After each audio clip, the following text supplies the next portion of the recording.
નમસ્કાર દર્શક મિત્રો, આપ જોઈ રહ્યા છો IHRTC ન્યૂઝ અને હું છું રિપોર્ટર દિનેશ કુમારસિંહ બાબરિયા ઘેટી. નમસ્કાર દર્શક મિત્રો, નવરો સાથે આપનું હાર્દિક સ્વાગત છે. ગીર સોમનાથના કોડીનાર એસટીના વર્કશોપ વિભાગની અંદર ઓન ડ્યુટીમાં સત્યનારાયણની કથાનું આયોજન કરવામાં આવ્યું હતું.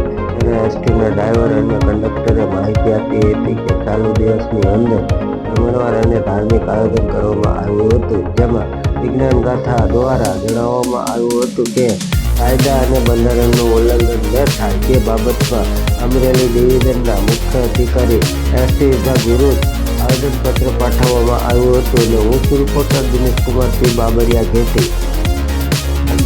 ગીર સોમનાથ જિલ્લાના કોડીનાર એસટી ડિવિઝનના વર્કશોપની અંદર આજે ખાસ કરીને સત્યનારાયણ કથાનું આયોજન કરવામાં આવેલું હતું.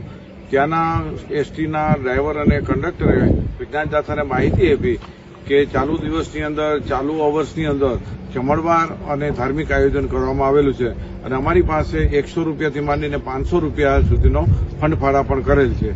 આવી બધી હકીકત ધ્યાનમાં લઈને અમે રૂબરૂ મુલાકાત કરી.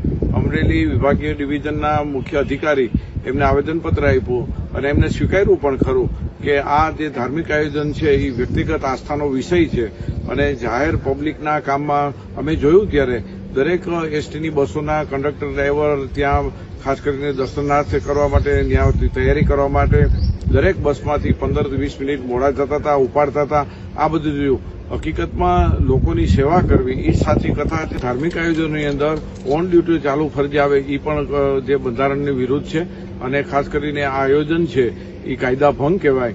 અને મેં અમારી લાગણી ત્યાં ડીસીને પણ પહોંચાડેલી છે. તેમને પણ હકારાત્મક વલણ રાખ્યું છે અને કાયમી દરમિયાન ભવિષ્યમાં આવું પુનરાવર્તન ન થાય. અમારો જરા પણ કથા બાબતનો વિરોધ નથી.